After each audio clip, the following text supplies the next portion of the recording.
Hello friends, स्वागत है आप सभी का एक बार फिर से हमारे यूट्यूब वीडियो में। इस वीडियो में बात करने वाले हैं हिंदी व्याकरण को हम पढ़ने वाले हैं, जिसमें हम पढ़ेंगे वर्णमाला को। तो चलिए देख लेते हैं वर्णमाला को। तो टाइम को वेस्ट ना करते हुए वर्णमाला को स्टार्ट करते हैं। तो हमारे पास एक शब्द है वर्णमाला। यहाँ पर दिख रहा होगा आपको वर्ड, ठीक है। तो इससे पहले हम देख लेते हैं वर्णमाला क्या होती है। तो हमने बचपन से पढ़ा है कि वर्डों के व्यवस्थित क्रम को क्या कहा जाता है, वर्णमाला कहा जाता है। लेकिन अब आपके एग्जाम में क्वेश्चन ये ना पूछकर ट्रेंड चेंज कर दिया है और पूछता है कि लिपि चिन्हों के व्यवस्थित क्रम को क्या कहा जाता है। क्या कहा जाता है? लिपि चिन्हों के व्यवस्थित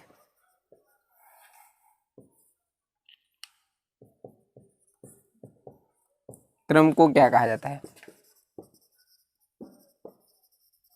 कहते हैं। तो इसका आंसर क्या हो जाएगा हमारा? वर्णमाला हो जाएगा। क्या हो जाएगा? लिपि चिन्हों के व्यवस्थित क्रम को क्या कहा जाता है? वर्णमाला कहा जाता है। तो इसको हम समझते हैं। देखिए लिपि चिन्ह क्या होते हैं, तो को जानने से पहले देखिए लिपि क्या होती है। जो हमारी लेखन शैली होती है वो वही हमारी क्या होती है? लिपि कहलाती है। जैसे कि हमारा ये वर्णमाला लिखा हुआ है, तो ये किस शैली में लिखा हुआ है? ये देवनागरी लिपि में लिखा हुआ है, ठीक है। और यही जो होती है वही हमारी लिपि कहलाती है, देवनागरी लिपि में है। तो जो हमारी लिपि है इसका निर्माण कैसे हुआ उसके बारे में बात करते हैं। तो हमारे जो पूर्वज हुआ करते थे वो सांकेतिक भाषा का प्रयोग किया करते थे। तो समय बदलते गया और कुछ विद्वान जो होंगे, जो पूर्वज हमारे, उन्होंने सोचा कि हमारे जो भाव हैं वो हमारे आने वाली पीढ़ियों को भी पता चले कि हम कैसा सोचते हैं, क्या करते हैं। तो उन्होंने कुछ ध्वनियाँ उन्होंने ईजाद की, ठीक है। उन ध्वनियों को कुछ आकृति प्रदान कर दी। जैसे कि उन्होंने कहा अ, ठीक है, उन्होंने कहा क, तो उसकी आकृति कुछ इस तरीके की बना दी। आ बोला तो इसकी आकृति कुछ इस तरीके की बना दी। ए, तो ए की आकृति कुछ इस तरीके के बना दी। जो यहाँ के थे तो उन्होंने ए को इस प्रकार लिखा। जो ब्रिटेन के थे उन्होंने ए की आकृति कुछ इस प्रकार लिखी, ठीक है। तो ए जो है हमारा, ये कौन सी लिपि में है? ये रोमन शैली में है, ये रोमन लिपि में है। और ये हमारी देवनागरी लिपि में है। तो ये जो चिन्ह है, जो आकृति है आ, क, ए, ये हमारे वर्ड ही तो हैं, क्योंकि ये वर्ड भी कह सकते हैं, आकृति भी कह सकते हैं, और लिपि का चिन्ह भी कह सकते हैं। तो इस प्रकार लिपि के चिन्हों को ही क्या कहा जाता है? वर्णमाला। सॉरी, लिपि चिन्हों के व्यवस्थित क्रम को क्या कहा जाता है? वर्णमाला कहा जाता है। तो इतना आप समझ गए होंगे, आशा करते हैं। तो अब चाहे आपसे पूछे वर्डों के, तो जो हमारा आ है, आ से क्या तक जितने भी वर्ड हैं लेखन की दृष्टि से, उच्चारण की दृष्टि से, ठीक है, 45 और लेखन की दृष्टि से 52, तो वो हमारे जितने हैं वो सारे कितने हैं? वो क्या है? हमारे लिपि चिन्ह है, ठीक है। अब बात करते हैं वर्णमाला की। तो वर्णमाला का विभाजन दो रूपों में किया जाता है, एक स्वर में और एक व्यंजन में। एक स्वर में किया जाता है और एक किया जाता है व्यंजन में। अब स्वर क्या होते हैं? स्वर आप लोगों ने पढ़ा होगा, स्वतंत्र रूप से बोले जाने वाले वर्डों को ही क्या कहा जाता है? स्वर कहा जाता है। और व्यंजन की बात करें तो व्यंजन क्या होते हैं? जो स्वर की सहायता से बोले जाते हैं वही हमारे क्या कहलाते हैं? व्यंजन कहलाते हैं। इतना हम लोगों ने पढ़ा है, लेकिन ये बात हमारे समझ नहीं आती कि ये कैसे होता है, कि स्वर की सहायता से कैसे बोले जाते हैं। अगर समझ में आता है तो ठीक है, चलिए मैं दिखाता हूँ कैसे। तो स्वर हमारे कितने होते हैं? तो स्वर हमारे कितने होते हैं? 13 होते हैं। किस आधार पर? तो लेखन शैली के आधार पर 13 होते हैं, और परंपरागत रूप से कितने होते हैं? 11 होते हैं, ठीक है। और लेखन शैली की उच्चारण की दृष्टि से देखा जाए तो वो कितने होते हैं? 10 होते हैं। अब देख लेते हैं, सभी को लिख लेते हैं फिर बताते हैं। देखिए, तो हमारे साथ बोलते जाइए। अ, ई, उ,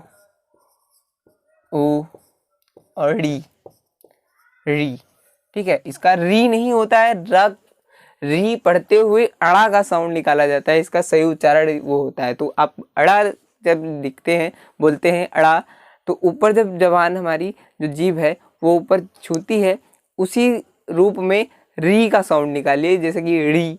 तो इसका साउंड निकलेगा, इसका उच्चारण सही होगा। ठीक है, तो ए हमारा, ठीक है, आए, ओ, औ, अंग और आहा, ये हमारे क्या है, स्वर हैं। कितने, 13। और किस आधार पर हैं, तो ये मैंने बताया कि लेखन के आधार पर 13 स्वर हैं। और प्रयोग परंपरागत रूप से देखा जाए तो इसमें कितने होते हैं, 11 होते हैं, जिनको हमें पढ़ना है। तो क्यों होते हैं, देखिए परंपरागत रूप से 11 होते हैं। तो इन जो ये दो दिए हुए हैं, अंग और आह, जो अंग और आह है, ये हमारे स्वर की श्रेणी में नहीं आते हैं, ना ही ये व्यंजन की श्रेणी में आते हैं। तो इनको किशोरदास ने इनको स्वर और व्यंजन के बीच की कड़ी कहा है। क्या कहा है, स्वर और व्यंजन के बीच की कड़ी कहा है। और इनका नाम क्या दिया है, इनका नाम दिया है अयोगवाह। क्या नाम दिया है, अयोगवाह।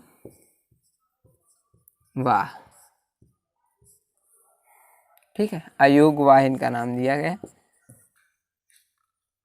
और व्यंजन की बात करें तो व्यंजन वे होते हैं जो स्वर की सहायता से बोले जाते हैं। कौन कौन से, देखिए, तो हम एक व्यंजन ले लेते हैं, जैसे कि का, तो ये हमारा क्या है, व्यंजन है। अब इसका हम उच्चारण करते हैं क, तो आगे और ख, ठीक है, ख, ग, घ, ठीक है, तो इनका सबका उच्चारण कर रहे होंगे आप, साथ में करते जाइए, क, ख, ग, घ। तो इनका उच्चारण जब कर रहे हैं तो इनके पीछे जो आ का साउंड आ रहा है, तो वही जो है हमारा स्वर होता है। तो इसको हम अगर लिखें सही रूप से क को या खा को, तो इसका सही रूप हो जाएगा अर्धव्यंजन प्लस क्या हो जाएगा, आ, मिलकर क्या बनता है हमारा, ये का बनता है। और ये जो हमारा नीचे लगा होता है, इसको अर्धव्यंजन बनाने के लिए किसी भी व्यंजन को अर्धव्यंजन बनाने के लिए क्या किया जाता है, इसमें हल लगा दिया जाता है। ठीक है, ये हल का चिन्ह होता है, ये हल का चिन्ह होता है। किसी भी शब्द यदि वर्ड के नीचे लग जाए, किसी भी व्यंजन के नीचे लग जाए, तो वो उसको अर्ध व्यंजन कहा जाता है। ठीक है, तो हमारे कितने व्यंजन होते हैं, तो स्पर्श व्यंजन हमारे कितने होते हैं, 25 होते हैं। ठीक है, तो इनको हम बाद में पढ़ेंगे, जब व्यंजन को पढ़ेंगे। तो स्वर को हम देख लेते हैं। अब देख लेते हैं स्वर का वर्गीकरण। तो स्वर का वर्गीकरण निम्न प्रकार से किया जाता है। उत्पत्ति के आधार पर किया जाता है, उच्चारण के आधार पर किया जा सकता है, होठ की आकृति के अनुसार किया जा सकता है, जीभ की आकृति के अनुसार, जीभ के आधार पर, ठीक है, इनका उच्चारण निम्न प्रकार से किया जा सकता है। ठीक है, मुंह की आकृति के अनुसार किया जा सकता है। तो हम देखेंगे उत्पत्ति के आधार पर स्वरों का वर्गीकरण। तो इसको हम रफ कर देते हैं। ठीक है, तो उत्पत्ति के आधार पर स्वरों का वर्गीकरण जो होता है वो 2 रूपों में किया जाता है, मूल स्वर और संधि स्वर, जिनको हम दीर्घ स्वर भी कहते हैं और गुण स्वर भी कहते हैं। ठीक है, तो हमारा उत्पत्ति के आधार पर देख लेते हैं। देखिए,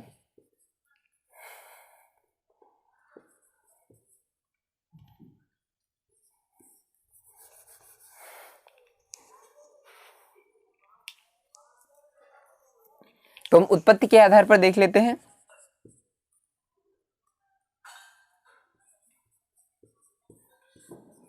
के आधार पर स्वरों का वर्गीकरण। ठीक है, तो उत्पत्ति के आधार पर स्वरों को 2 रूपों में बांटा जाता है। मैंने बताया मूल स्वर, क्या, मूल स्वर, और दूसरा जो होता है संधि स्वर। क्या होता है, संधि स्वर, जिसको हम दीर्घ स्वर भी कह सकते हैं, कहते हैं दीर्घ स्वर, और गुरु स्वर भी कहा जाता है। क्या, गुरु स्वर भी कहते हैं। तो मूल स्वर कौन कौन से होते हैं, तो मूल स्वर जो हमारे होते हैं वो कौन होते हैं, जैसे कि अ, ई, उ और री, ये हमारे जो होते हैं ये मूल स्वर होते हैं। और इनको ही हास्य स्वर, ठीक है, हास्य स्वर और कहा जाता है लघु स्वर भी कहा जाता है। ठीक है, क्या, लघु स्वर भी कहा जाता है, तो ये भी आपको याद रखना है, हास्य स्वर और लघु स्वर भी कहा जाता है। अब संधि स्वर कौन से होते हैं, तो संधि से ही आपको दिख रहा होगा, संधि का अर्थ ही होता है मेल या जोड़। तो जो स्वर इन मूल स्वरों के योग से बनते हैं, मूल स्वरों के आपस में योग से बनते हैं, वही हमारे क्या कहलाते हैं, संधि स्वर कहलाते हैं। तो स्वर कैसे बनते हैं तो देख लेते हैं इनको बना के।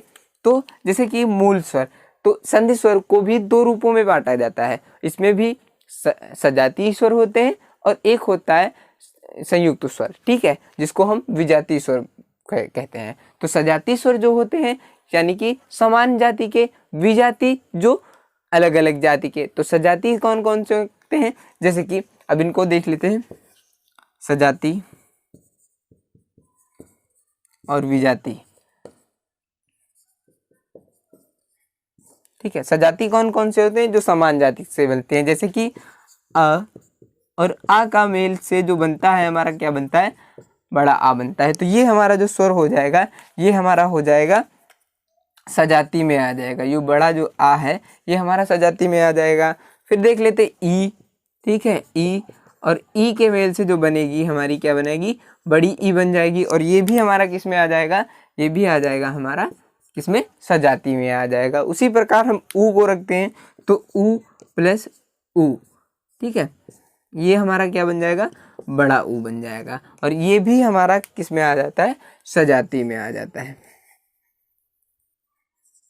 ठीक। अब आप सोच रहे होंगे री क्यों नहीं आता, तो री का भी योग होता है। और री का योग कैसे होता है, देखिए, री प्लस री का जो योग होता है वो किस तरीके से बनता है, तो री जो है वो कुछ इस तरीके से आके और यहाँ पे दो लग जाते हैं। और ये जो री है, ये जो वर्ड है, इसका प्रयोग हमारी हिंदी में नहीं होकर ये किस में होता है, संस्कृत में होता है। तो ये हमारे काम में नहीं है। तो जब हम संस्कृत पढ़ेंगे तो इसको पूरी तरीके से देखेंगे। अभी इसको मैं हटा देता हूँ। तो ये मैंने बता दिया आपको देखने के लिए, ठीक है। तो सजाती स्वरों में कौन कौन से रह जाते हैं हमारे, कौन हो जाते हैं, अ, ई और उ, ठीक है। फिर बात आती है विजाती स्वर। तो विजाती स्वर कैसे बनते हैं देख लीजिए। और संधि स्वर, ये दोनों जितने भी इसके बनेंगे, सजाती और विजाती मिलाकर दोनों संधि स्वर बन जाएंगे जितने भी होंगे, ठीक है। तो विजाती कौन कौन से होंगे, तो इसको मैं मिटा देता हूँ। चलिए विजाती बना लेते हैं पहले। तो आ, तो विजाती स्वर कैसे बनते हैं ये भी हम देख लेते हैं। देखिए,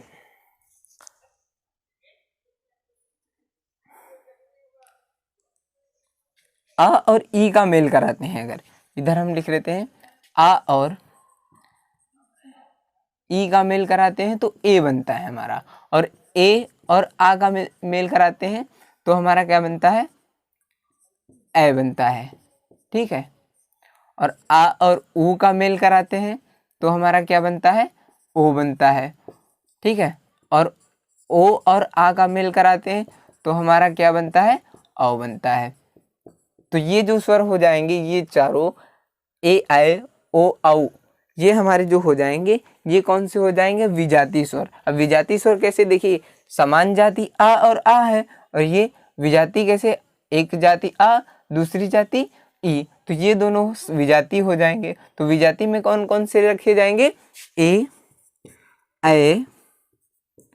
ओ, औ, ये हमारे विजाती में आ जाएंगे। और ये जो ये सातों हैं, ठीक है, सातों अ, ई, उ, ए, आए, ओ, औ, ये सभी कौन से हैं, संधि स्वर के स्वर में आते हैं। तो ये भी आपको याद रखना है। इधर मैं लिख देता हूं, देख लीजिए, आ, ई, उ, ए, ऐ, ओ, औ।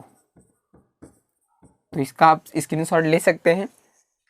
तो ये हो जाएगा उत्पत्ति के आधार पर स्वरों का वर्गीकरण। फिर हम पढ़ेंगे उच्चारण के आधार पर स्वरों का वर्गीकरण। तो इसको मैं रफ कर देता हूँ, ठीक है। तो उच्चारण के आधार पर स्वरों का वर्गीकरण हम देखते हैं, ठीक है। उच्चारण के आधार पर स्वरों का वर्गीकरण तीन रूपों में किया जाता है, ह्रस्व स्वर, दीर्घ स्वर और प्लुप्त स्वर। ह्रस्व स्वर, दीर्घ स्वर और प्लुप्त स्वर। ह्रस्व स्वर वो होते हैं जिनमें एक मात्रा का समय लगता है या सबसे कम समय लगता है, जिनके उच्चारण में उसे ह्रस्व स्वर कहा जाता है। और दीर्घ स्वर वो होते हैं जिनके उच्चारण में ह्रस्व स्वर से अधिक समय लगता है वो दीर्घ स्वर कहलाते हैं। तो चलिए देख लेते हैं। तो उच्चारण के आधार पर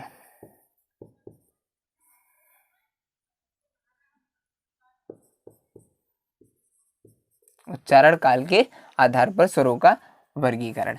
तो ये कितने रूपों में होता है? 3 रूपों में होता है। ठीक है, ह्रस्व स्वर पहला होता है ह्रस्व स्वर, ठीक है, फिर होता है मध्य स्वर,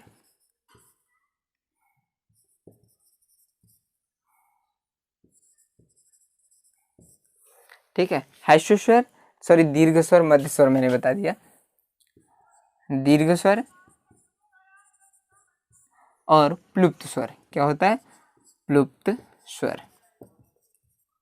तो ह्रस्व स्वर वे होते हैं जिनके उच्चारण में कम समय लगता है या एक मात्रा का समय लगता है, वो हमारे ह्रस्व स्वर कहलाते हैं।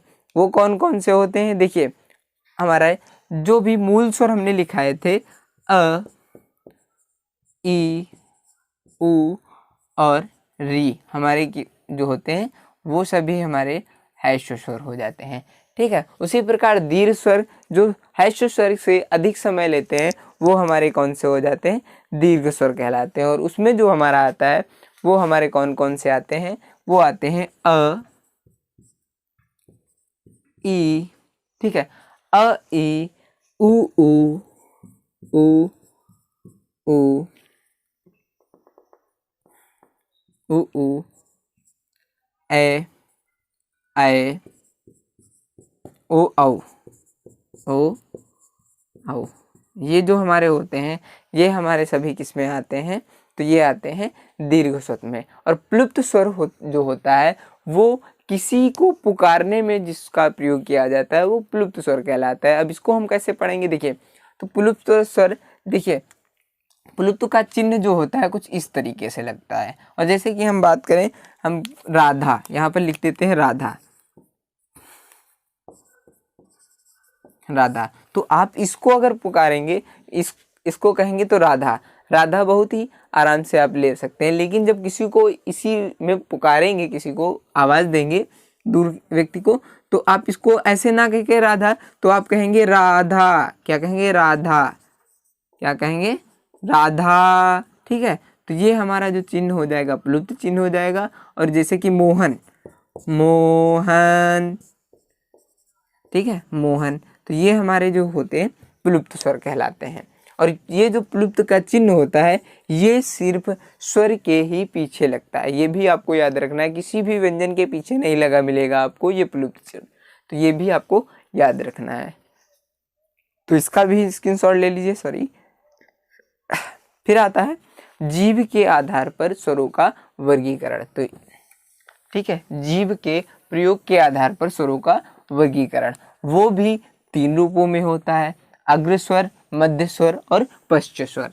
अग्रस्वर, मध्य स्वर और पश्च स्वर, इसका प्रयोग किया जाता है। कैसे? देखिए, जीभ के प्रयोग के आधार पर,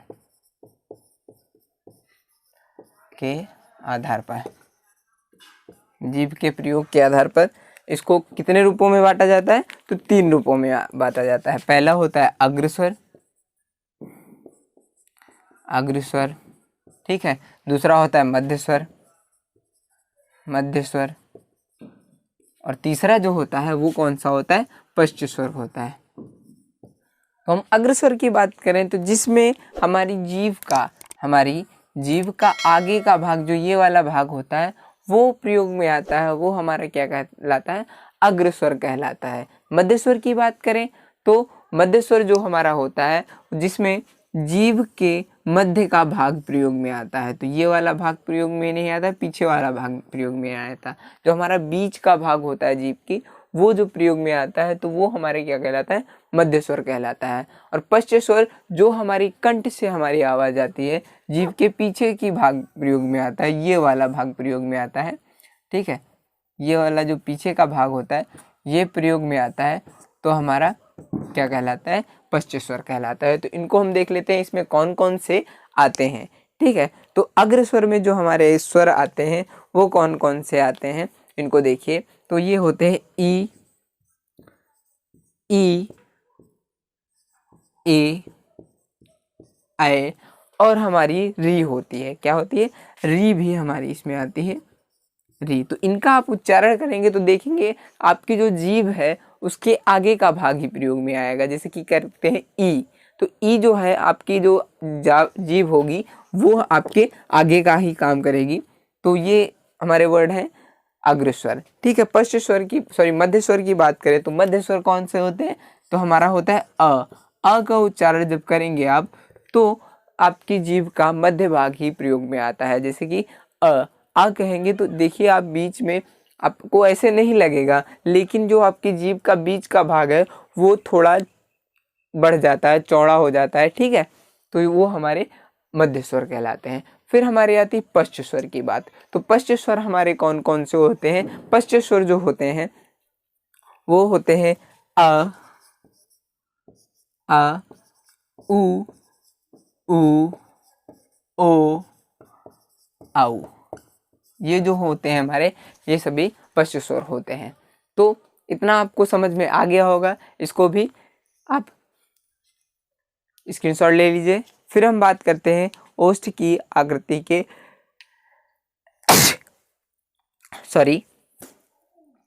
ओष्ठ की स्थिति के आधार पर।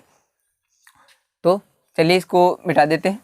ओठ की स्थिति के आधार पर जो हमारे स्वर होते हैं वो कितने प्रकार के होते हैं? तो ये 2 प्रकार से विभाजित किए जाते हैं ओठ की स्थिति के अनुसार, यानी कि ओष्ठ की स्थिति,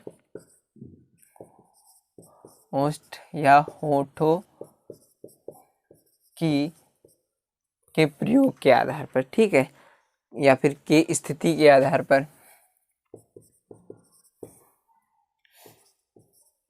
के आधार पर। ठीक है, क्या हमारे होते हैं 2 रूपों में विभाजित किया जाता है। पहला होता है जो आवृत्तिमुखी। क्या होता है? आवृत्तमुखी स्वर। ठीक है, और दूसरा जो होता है वृत्तमुखी स्वर होता है। क्या? वृत्तमुखी स्वर।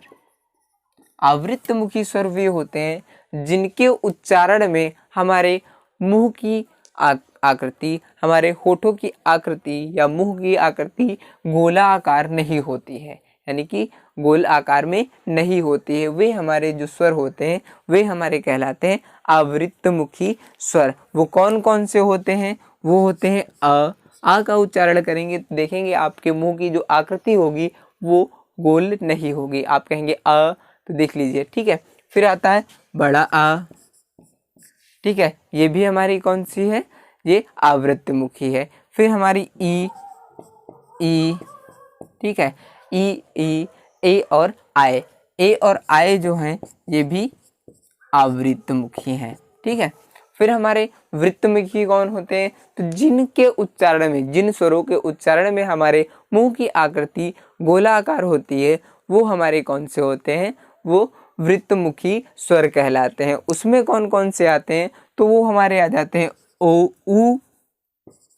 उ, बड़ा ऊ और ओ और आउ। ठीक है, ये जो हमारे स्वर होते हैं वो हमारे कौन से होते हैं? हमारे वृत्तमुखी स्वर होते हैं। तो इसका भी स्क्रीनशॉट ले लीजिए। अब हम दिखाते हैं आपको स्वरों का उच्चारण स्थान। तो इससे भी क्वेश्चन आपसे पूछा जाता है कि स्वरों का उच्चारण स्थान, तो आपको दे दिया जाएगा, एक तरफ दे दिया जाएगा वर्ड, ठीक है, उसका वर्ग, और यहाँ पर उच्चारण स्थान होगा। तो हम आपको फोटो लगा देते हैं और उनको दिखाते हैं। ठीक है, तो स्वरों का जो उच्चारण स्थान है देख लीजिए। तो वर्ड में आपको दे दिया जाएगा जितने भी वर्ड हैं, ठीक है, स्वर, जितने स्वर हैं, वर्ड हैं, उनको दे दिया जाएगा। बीच में वर्ग दे दिया जाएगा कि किस वर्ग का है, कंठ का है, ओष्ठ का है, तालव्य का है, कंठोष्ठ का है, मूर्धन्य का है। ठीक है, तो ये आप देख पा रहे होंगे फोटो में। ठीक है, तो ये कुछ चार्ट है, इसको आप समझ लीजिएगा। तो बीच का आपको याद नहीं करना है, जो मैं दिखा रहा हूँ ये फोटो, बस साइड का याद रखिए। जैसे कि आ और आ है तो वो कौन सी के हैं? वो कंठ के हैं, ठीक है। कंठ से उनकी उच्चारण होता है और उसका वर्ग जो होता है वो कंठोष्ठ होता है, ठीक है। क्या होता है? कंठ होता है। और ऊ की बात करें, ऊ और बड़ा ऊ, तो उनका ओष्ठ होता है, उनका उच्चारण स्थान कहाँ से होता है? होंठों से होता है। तो इसी प्रकार आपको इसको पढ़ लेना है। तो वीडियो में बस इतना है। वीडियो पसंद आई तो वीडियो को लाइक करने के साथ साथ अपने दोस्तों में भी शेयर करिए। और इस कोरोना काल में मैं आपसे एक छोटी सी रिक्वेस्ट करना चाहता हूँ कि आप लोग घर पर ही रहें, स्वस्थ रहें, मस्त रहें। किसी भी ज़रूरी काम हो तभी घर से बाहर निकलें, वरना घर पर ही रहें, अपनी पढ़ाई करें और स्वस्थ रहें, मस्त रहें और पढ़ते रहें रेस्ट स्टडी पॉइंट के साथ। मिलते हैं नेक्स्ट वीडियो में वर्णमाला की, जो कि आगे होगी, वो कल ही मिलेगी। तो वीडियो को देखने के लिए धन्यवाद। मिलते हैं अगली वीडियो में।